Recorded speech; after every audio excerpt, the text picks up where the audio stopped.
ప్రేక్షకులకి ఆ లలితాంబిక అమ్మవారి యొక్క అనుగ్రహం పరిపూర్ణంగా కలగాలని మనస్ఫూర్తిగా కోరుకుంటూ మనం ఈరోజు మార్చి ఫలితాలు ద్వాదశ రాశుల వారికి ఏ విధంగా ఉంది, ఏ విషయాల్లో జాగ్రత్త వహించాలి, ఏ విషయంలో కలిసి రానుంది, ఏ పరిహార మార్గం చేసుకోవాలి అనేటువంటిది తెలుసుకుంటూ, అదేవిధంగా ఆఖరిలో అసలు జాతక చక్రమే లేని వారు ఏ పని అవ్వాలంటే ఏ దేవతారాధన చేసుకోవాలనే విషయం కూడా నేను మీకు చెప్తాను. ఆఖరి వరకు వీడియో చూడండి. వృషభ లగ్నము, వృషభ రాశి. వృషభం వారికి కనుక చూసుకుంటే మీకు మీ రాశ్యాధిపతి శుక్రుడు 7వ తేదీ వరకు మకరంలో ఉండి 7వ తేదీ నుంచి కుంభంలోకి వెళ్తున్నాడు. అది ఏ రాశుల మీదుగా వెళ్తున్నాడు, ఏ గ్రహ సంబంధంగా వెళ్తున్నాడు అంటే ఇక్కడ ఇది ఇచ్చే రిజల్ట్ ఏమిటి అంటే ఇతర ప్రాంతాలకు వెళ్ళడం ద్వారా ఫస్ట్ వీక్ తర్వాత మీకు ఉద్యోగ అవకాశాలు ఎక్కువగా వస్తాయి, గుర్తుపెట్టుకోండి. అయితే ఈ ఉద్యోగ అవకాశాలు అందులో ముఖ్యంగా గవర్నమెంట్ రిలేటెడ్ సంబంధించిన ఎవరైనా ట్రై చేసినా, గవర్నమెంట్ అండర్టేకింగ్ సంబంధించిన ట్రై చేసినా వస్తాయి. కాకపోతే అది స్ట్రెస్ కూడా ఉంటుంది అక్కడ. ఎందుకంటే ఈ 10వ స్థానంలో రవి శని కలిసి ఉంటున్నారు. శని కొంచెం కంబస్ట్ అయి ఉన్నాడు అంటే ఏంటి, ఆల్రెడీ చేస్తున్న ఉద్యోగంలో కూడా కొంతవరకు మీకు స్ట్రెస్ని ఇస్తూ ఉంటాడు. సో కాబట్టి దాని ప్రభావం కూడా కొంత చూసుకుంటూ ఉండాలి. అలాగే ఇక్కడ ఫైనాన్షియల్గా ఎలా ఉండబోతుంది అని చెప్పి చూసుకున్నట్లయితే ఫైనాన్స్ కారకుడు ఎవరైతే ఉన్నారో ఈ ఫైనాన్స్ కారకుడు అయినటువంటి బుధుడు నీచ స్థానంలో ఉంటున్నాడు 7 మార్చి నుంచి 26 మార్చి వరకు. కాబట్టి ఈ పర్టికులర్ 20 డేస్ 20 రోజులు కూడా ఎవరికైనా ధనం ఇచ్చే విషయంలో, ప్రేమ వ్యవహారాలకు సంబంధించిన విషయంలో, సంతానాన్ని పొందేటువంటి మార్గంలో ఐయుఐలు ఐవీఎఫ్లు చేయించుకునే విషయాల్లో చాలా చాలా చాలా జాగ్రత్తగా ఉండండి. మీరు ఏదైనా కొత్త అగ్రిమెంట్స్ చేయడానికి ఇది చాలా అనుకూలంగా ఉంది ఈ సమయం, దానిలో ఎటువంటి సందేహం లేదు. అలాగే మరొక విషయం ఏంటంటే ఇక్కడ కొంత ఏదైనా ఒక ప్రాపర్టీ తీసుకునేటప్పుడు అది కొంత చూసి తీసుకోండి. ఎందుకంటే ఇక్కడ గమనించుకున్నట్లయితే వృషభం వారికి ఇప్పుడున్న గ్రహస్థితి 4వ స్థానాధిపతి ఎవరైతే రవి ఉన్నాడో కొంత పాపగ్రహ సంబంధం మీదుగా వెళ్తున్నాడు. కాబట్టి తెలియకుండా తొందరపడి ఏదో ల్యాండ్ తీసేసుకోవడం, తర్వాత అయ్యో దీనికి అబ్జెక్షన్స్ ఉన్నాయి, ఇక్కడ ఈ ప్రాపర్టీ విషయంలో ఈ లిటిగేషన్స్ ఉన్నాయి, అనవసరంగా తొందరపడి తీసుకున్నామే అనేటువంటి సందర్భం వస్తూ ఉంటుంది.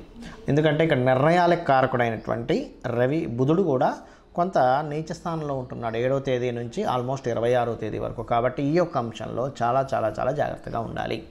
అదేవిధంగా అప్పులు ఇవ్వకూడదు ముఖ్యంగా, ఎందుకంటే మీకు అప్పులకు కారకుడైనటువంటి బుధుడు నీచ పొందుతున్నాడు. కాబట్టి ఎవరికో ఏదో మనం ఆశతో వీళ్ళకి డబ్బులు ఇస్తే మనకి ఎంతో కొంత దొడ్డు వస్తుంది కదా, డబ్బులు పెరుగుతాయి కదా అని ఆశతో ఇస్తూ ఉంటారు. సరే, సాధారణంగా ఎవరైనా సరే వాళ్ళ ధనాన్ని పెంచుకోవాలనుకునేటువంటి ఆలోచన తప్పు కాదు. రాంగ్ పర్సన్స్కి ఇచ్చినప్పుడు ఇబ్బంది వస్తూ ఉంటుంది. కాబట్టి ఈ యొక్క విషయాల్లో కాస్త జాగ్రత్తగా ఉండండి. అండ్ అలాగే మరొక విషయం ఏంటంటే ఇక్కడ చూసుకున్నట్లయితే విదేశాల్లో ఉండే వివాహ సంబంధించిన విషయంలో విదేశాల్లో ఉండేటువంటి వారితో కొన్ని సంబంధాలు కుదిరేటువంటి ఆస్కారం మీకు 16వ తేదీ వరకు చూపిస్తుంది. అంటే విదేశీ సంబంధాలు ఏమైనా ఉంటే మీరు ట్రై చేసుకోవచ్చు. కాకపోతే కాస్త 16వ తేదీ తర్వాత ఎప్పుడైతే ఈ కుజుడు వెళ్ళి శనితో కలుస్తూ ఉంటాడో కొంతవరకు ఘర్షణ వాతావరణం కూడా ఇస్తూ ఉంటుంది జీవిత భాగస్వామితో కానీ పార్ట్నర్స్తో కానీ.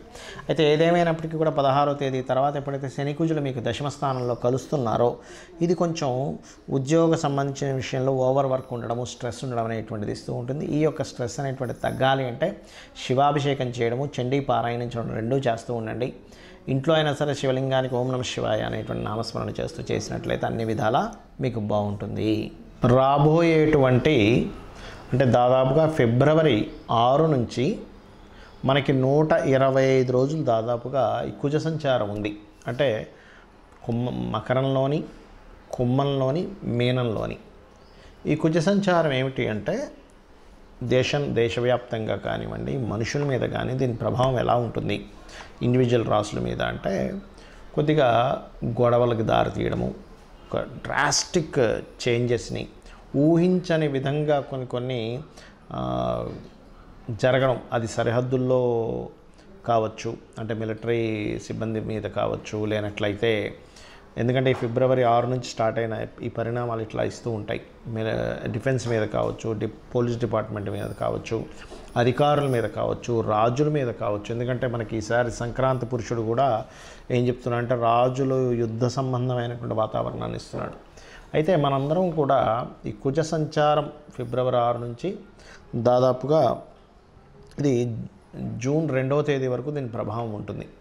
అంటే దాదాపుగా మనకి చూసుకుంటే ఇది ఒక మార్చు అంటే ఒక 125 డేస్ వరకు ఉంటుంది దీని ప్రభావం. మరి ఈ సమయంలో అసలు అందరూ చేయవలసింది ఏమిటి అంటే, ఎక్కువగా గుర్తుపెట్టుకోండి, నవగ్రహాలలో శని భగవానుడు, రాహువు, కుజుడు, రవి, ఈ 4 గ్రహాలు గుర్తుపెట్టుకోండి. ఈ 4 గ్రహాల దగ్గర దీపారాధన చేయడం ఒకటి. రెండవది గణపతి తర్పణము, చండీ పారాయణము, ఇవి కంపల్సరీ చేస్తూ ఉండాలి ప్రతి ఒక్కరు కూడా. ఇది గుర్తుపెట్టుకోండి. ఇవి చేస్తూ ఉన్నట్టయితే ఈ కుజుడు యొక్క ప్రభావం అనేటువంటి తగ్గి, రకరకాల దేశాల్లో ఉంటూ ఉంటారు ఇండియన్స్ వెళ్ళి, అక్కడ ఏదైనా యుద్ధ వాతావరణం ఉన్నా కూడా కొంచెం ఇవన్నీ ఎందుకు చెప్పుకుంటామంటే, యుద్ధ వాతావరణం వచ్చినప్పుడు మనకి ముందుగా సరుకులు ఒక 2-3 నెలలు సరిపోయిన సరుకులు ఇంట్లో ఉంటే ఇబ్బంది ఉండదు కాబట్టి ఇటువంటివి మెయిన్గా జాగ్రత్త పరచుకోవాల్సిన సందర్భాలు నడుస్తున్నాయి. అదేవిధంగా మత విద్వేష సంబంధమైనటువంటి కొన్ని గొడవలు ఇట్లాంటివి కూడా వస్తాయి ఈ కాంబినేషన్ ఉన్నప్పుడు. ఈ కుజుడు కనుక శనికి రాహుతో సంబంధాలు కలుగుతున్నప్పుడు. అయితే సహజంగా అన్ని రాసుల వారు ఇప్పుడు నేను చెప్పిన రెమెడీ చేసుకుంటూ, మరొక విషయం ఏంటంటే, ఎవరికైనా గవర్నమెంట్ రిలేటెడ్ వర్క్స్ అవ్వాలనుకోండి, ఇప్పుడున్న గోచార పరంగా రాశి నక్షత్రం ఏమీ తెలియదు మీకు, కానీ గవర్నమెంట్ జాబ్ సంబంధించిన వర్క్స్ అవ్వాలి. సూర్యభగవానుని చూస్తూ దుర్గా సూక్తము మరియు కాలభైరవ అష్టకము చేయండి, తొందరగా గవర్నమెంట్ వర్క్స్ అవుతాయి. అదేవిధంగా మీకు ఏదైనా చూడండి, భూ సంబంధించిన వివాదాలు ఉన్నాయనుకోండి, ఇప్పుడున్న గ్రహస్థితి రీత్యా చెప్తున్నాను నేను మీకు, భూ సంబంధించిన ముందుకు కదలట్లేదు, అలాంటప్పుడు మీరు చేయవలసింది ఏమిటి అంటే, పర్టికులర్గా మీరు వారాహి అమ్మవారి అష్టోత్తరాలు, ఇప్పుడున్న గ్రహస్థితి రీత్యా వారాహి అమ్మవారి అష్టోత్తరాలు చేసుకుంటూ నవగ్రహాల్లో కుజ శని రాహు గ్రహాల దగ్గర దీపారాధన చేయండి. అదేవిధంగా ఫైనాన్షియల్ మ్యాటర్స్ ముందుకు కదలట్లేదండి, నాకు రాశి నక్షత్రం ఏమీ తెలియదు, అప్పుడు ఏం చేయాలి, ఇప్పుడున్న ఈ మంత్ ఉన్నటువంటి గ్రహస్థితి రీత్యా మీరు చేయవలసింది ఏమిటి అంటే, పర్టికులర్గా మీరు శని రవి గ్రహాల దగ్గర దీపారాధన చేస్తూ ఓం సంపత్కరీ సమారూఢ సింధుర వ్రజ సేవితాయ నమః అనే మంత్రం చేసుకోండి. లేదా నవవిద్రుమ బింబశ్రీ న్యక్కారి రదనచ్చద, దీనికి ముందు ఓము లాస్ట్లో నమః కలుపుకొని ఓం నవవిద్రుమ బింబశ్రీ న్యక్కారి రదనచ్చదాయ నమః అనేటువంటి నామస్మరణ చేసుకోండి. అలాగే పర్టికులర్గా యూనివర్సల్గా బుధుడు మీనరాశిలో మనకి ఫిబ్రవరి 15 నుంచి 26వ తేదీ వరకు, ఫిబ్రవరి 7 నుంచి మార్చి 7వ తేదీ నుంచి మార్చి 26వ తేదీ వరకు ఉంటాడు. అంటే దాదాపుగా 20 రోజుల పాటు అక్కడ దాని ప్రభావం ఉంటుంది మీనరాశిలో. కాబట్టి ఈ సమయంలో కొంత ఏదైనా అగ్రిమెంట్స్ చేసేటప్పుడు కానీ, కొత్త బిజినెస్ స్టార్ట్ చేసేటప్పుడు కానీ కొంత జాగ్రత్తగా ఉండాలి. ఎందుకంటే బుధుడు నీచ స్థానంలో ఉన్నప్పుడు సర్వసాధారణంగా ఏదైనా బిజినెస్ సంబంధించిన ఇవి పెట్టాలంటే కూడా, ఇంకా తప్పదు పెట్టాలంటే కూడా చాలా జాగ్రత్తగా పెట్టవలసి వస్తుంది. ఎందుకంటే బిజినెస్ కారకుడు నీచ స్థానంలో ఉన్నాడు, అందుకని కొత్త బిజినెస్ స్టార్ట్ చేయడానికి కానీ ఇటువంటి వాటికి కొంత జాగ్రత్త వహించాలి. అలాగే మరొకటి ఏంటంటే, ఇక్కడ టీచింగ్ రిలేటెడ్, ఆన్లైన్ రిలేటెడ్ సంబంధించిన టీచింగ్స్ ఇట్లాంటి వాటికైతే బాగుంది. సో అందరికీ చూసుకున్నట్లయితే, అలాగే వివాహ సంబంధించినవి కుదరాలంటే కూడా ఇప్పుడున్న గ్రహస్థితి రీత్యా కాస్త మీరు లక్ష్మీ గణపతి ఆరాధన చేయడము, రావి చెట్టు చుట్టూ ప్రదక్షిణాలు చేయడము, కామేశబద్ధ మాంగళ్య సూత్ర శోభిత కందరాయ నమః అనే నామస్మరణ చేయడం, ముఖ్యంగా గణపతి ఆలయాలకు ఎక్కువగా వెళ్తున్నట్లయితే ఇప్పుడున్న గ్రహస్థితి రీత్యా తొందరగా మీకు వివాహ సంబంధించిన, ముఖ్యంగా మొదటి వారం మార్చి మాసంలో మొదటి వారం ఇది ఎక్కువగా చేయాలి. దాని తర్వాత కాస్త సూర్య భగవానుని చూస్తూ లలిత చదువుకుంటే కూడా మీకు వివాహ సంబంధించిన కుదురుతాయి. ఇది అందరికీ జనరల్గా చెప్తున్నాను. ఇక మీరు ఇవి చేస్తూ వీలైనంత మట్టుకు, రాహు మనకి మీనరాశిలో సంచరిస్తున్నాడు కాబట్టి ఇంకొక సంవత్సరం 4 నెలలు ఉంటాడు కాబట్టి అమావాస్యలు స్వయం పాకం ఇవ్వండి. దీనివల్ల మీకు ఉద్యోగ సంబంధించిన సమస్య కానీ, వివాహం కానీ, అనారోగ్యాలు కానీ, గొడవలు కానీ, మోసపోతున్నాం అనే ఫీలింగ్ ఉన్నా, వివాహ జీవితంలో బాగోపోయినా అన్నీ కూడా సెట్ అవుతాయి. శ్రీమాత్రే నమః.